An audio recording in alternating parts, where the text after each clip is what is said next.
नमस्कार दोस्तों, मैं हूं Mamta Sharma classes point YouTube channel पर। स्वागत है आपका एक बार फिर से।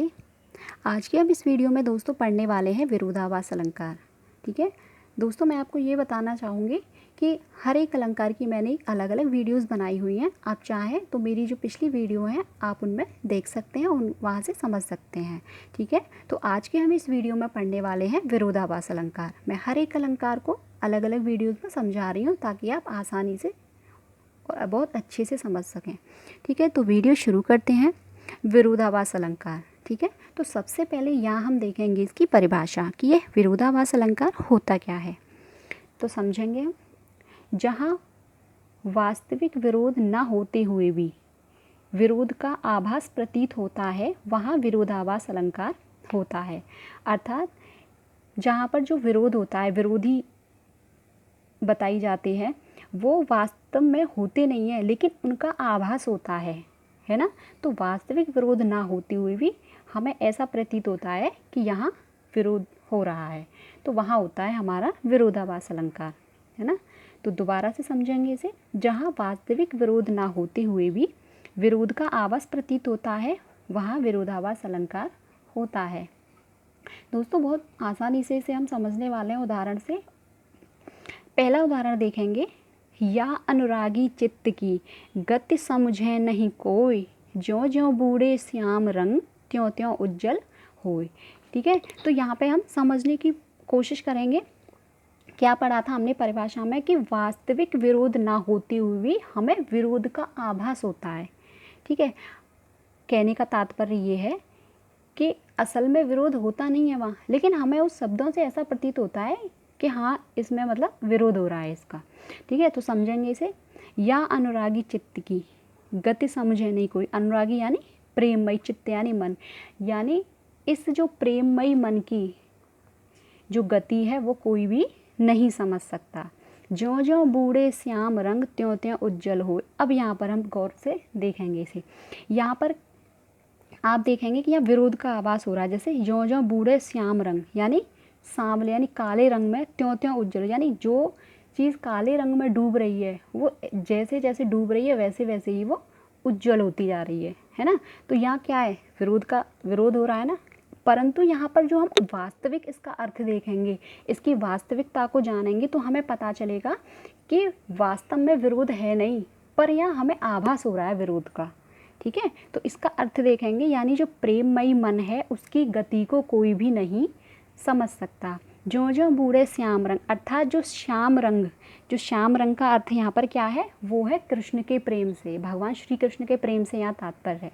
त्यों त्यों उज्जवल हो, उज्जवल यानी यहाँ पर जो विरोध का हम आभास हो रहा था तो हम कह रहे थे कि काले रंग में जो चीज़ डूब रही है वो उज्जवल होती जा रही है ना, सफ़ेद होती जा रही है।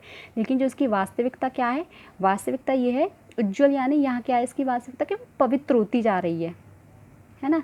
तो अर्थ है इसका या अनुरागी चित्त की, यानी इस प्रेममयी चित्त की, प्रेममयी मन की गति कोई भी नहीं समझ सकता है। और ज्यों ज्यों बूढ़े श्याम रंग यानी जैसे जैसे हम श्री कृष्ण के प्रेम में डूबते जाएंगे त्यों त्यों ही यानी वैसे ही हम पवित्र होते जाएंगे। यानी जितना हम श्री कृष्ण के प्रेम में, श्री कृष्ण के रंग में जितना ही डूबेंगे, प्रेम में जितना ही डूब जाएंगे, उतने ही हम निर्मल होते जाएंगे। ठीक है, तो श्याम रंग, काला रंग और उज्जवल, काला और सफ़ेद, यहाँ पे विरोधाभास आपको आभास हो रहा था विरोध का, परंतु वास्तविकता इसकी अलग है, वास्तव में ये विरोध नहीं है। ठीक है, और दूसरा बहुत ही एक सुंदर सा उदाहरण देखेंगे। सुधि आए सुधि जाए, है ना। तो यहाँ आप कहोगे कि यहाँ ये तो सीधा सा अर्थ है, यहाँ पे विरोध हो रहा है ना। सुधि आ रही है यानी सुधि आ भी रही है, और सुधि जा रही है, यहाँ विरोध का आभास हो रहा है। परिभाषा क्या पढ़ी थी हमने कि जहाँ वास्तविक विरोध ना होते हुए भी, लेकिन जब हम इसका अर्थ जानेंगे तो वास्तव में विरोध नहीं होगा, लेकिन विरोध का आभास ज़रूर होता है उसमें। तो यहाँ हमें विरोध का आभास हो रहा है। सुध आ रही है और सुध जा रही है, भाई ये कैसे संभव हो सकता है। लेकिन जब हम इसकी वास्तविकता को जानेंगे तब हमें पता चलेगी। ठीक है, तो यहाँ हम देखेंगे सुधि का अर्थ यहाँ क्या है, सुधि का अर्थ है यहाँ याद, और एक सुधि का अर्थ है यहाँ पर चेतना। ठीक है, एक सुधि का अर्थ है चेतना, अर्थात जो एक नायिका है, नायिका अपने प्रियतम की याद में बैठी हुई है, तो वो कह रही है कि सुध आए, यानी प्रियतम की याद आती है। जब प्रियतम की याद आती है, यानी सुध आए, जब प्रियतम की याद आती है तो सुध जाए, तो वो अपनी सारी होश आवास यानी अपनी जो चेतना है वो सब भूल जाती है और उससे मिलने के लिए, उसके मिलने के लिए, उसके स्वागत के लिए वो दौड़ी चली जाती है ना। तो यहाँ पे हमने क्या समझा, सुध आए यानी सुध आ रही है और सुध जा रही है, तो ये तो हो गई विरोधाभास, यानी विरोध का आभास हो रहा है हमें। लेकिन वास्तविकता क्या है कि जो नायिका है वो कह रही है कि जब प्रियतम, मुझे मेरे प्रियतम की याद आती है तो मैं अपनी सारी सुध भूल जाती हूँ, यानी सारी जो चेतना है मेरी चली जाती है, यानी याद आती है तो जब मेरी सारी चेतना चली जाती है, अर्थात मैं सारा होश आवास भूल जाती हूँ। ठीक है, अगला देखेंगे, बहुत ही सुंदर सा एक महाभारत का उदाहरण है। मैं अंधा भी देख सकता हूँ, रोती हो तुम रोती हो। अर्थात आप यहाँ पर देखेंगे कि आपको शब्दों से ही पता चल रहा है कि ये सीधा सीधा विरोध हो रहा है इसमें। अब आप कहेंगे कि मैं अंधा भी देख सकता हूँ, भाई अंधा आदमी कैसे देख सकता है? यहाँ हमें शब्दों से क्या प्रतीत हो रहा है, विरोध का आभास हो रहा है हमें, है ना, क्योंकि अंधा आदमी तो देख नहीं सकता है, तो किसका आभास हो रहा है हमें, विरोध का आभास हो रहा है। लेकिन हम इसको अर्थ को जानेंगे, मैं अंधा भी देख सकता हूँ, यानी धृतराष्ट्र और गांधारी के बारे में ये कहा जा रहा है। जब कौरवों की मृत्यु हो गई थी तो धृतराष्ट्र कह रहे हैं, जब गांधारी अपने विलाप कर रही है, रो रही है, तो वो कहते हैं कि मैं अंधा भी देख सकता हूँ, अर्थात मैं अंधा भी देख सकता हूँ, या देखने का मतलब ही नहीं आँखों से देख सकता हूँ। वो कहना चाह रहे हैं कि मैं भले ही नहीं देख सकता लेकिन उसको महसूस कर सकता हूँ।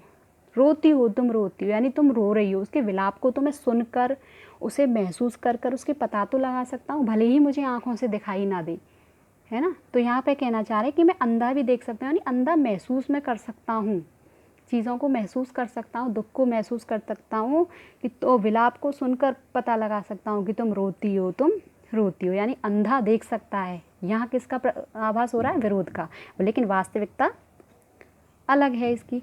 तो यहाँ हम सीधे शब्दों में हमने समझा कि वास्तविक विरोध न होते हुए भी जहाँ विरोध का आभास होता है वहाँ होता है हमारा विरोधाभास अलंकार। यानी चीज़ें हमें लगती तो हैं कि ये इसका विरोध हो रहा है, परंतु जब उसकी वास्तविकता होती है उसमें विरोध नहीं होता, हमें प्रतीत होता है ऐसा कि ये थोड़ा विरोध है इसमें, है ना। तो चीज़ों को यहाँ पर हमने बहुत ही अच्छे से समझा, उदाहरण के माध्यम से समझा हमने विरोधाभास अलंकार को, परिभाषा भी पढ़ी, उदाहरण भी इसके देखे। तो दोस्तों मैं आशा करती हूँ कि मैं इसको समझाने में सक्षम हो पाई हूँ। और दोस्तों अगर आपको मेरी ये वीडियो पसंद आई हो तो प्लीज़ इसे लाइक, शेयर और सब्सक्राइब ज़रूर कीजिएगा। और मैं फिर से कहना चाहूँगी, मैंने अलंकार की अलग अलग वीडियोस बनाई हुई हैं, आप उनमें हर एक अलंकार को अलग तरीके से देख सकते हैं, पढ़ सकते हैं और वहाँ से समझ सकते हैं अच्छे से। मिलूँगी मैं आपसे अगली वीडियो में। अगली वीडियो में हम और भी अलंकार पढ़ाने वाले हूँ, ऐसे ही हम बहुत ही आसानी से उसको पढ़ेंगे, बहुत सरलता से। तब तक के लिए दोस्तों नमस्कार, ख्याल रखिए अपना, सुरक्षित रहिए।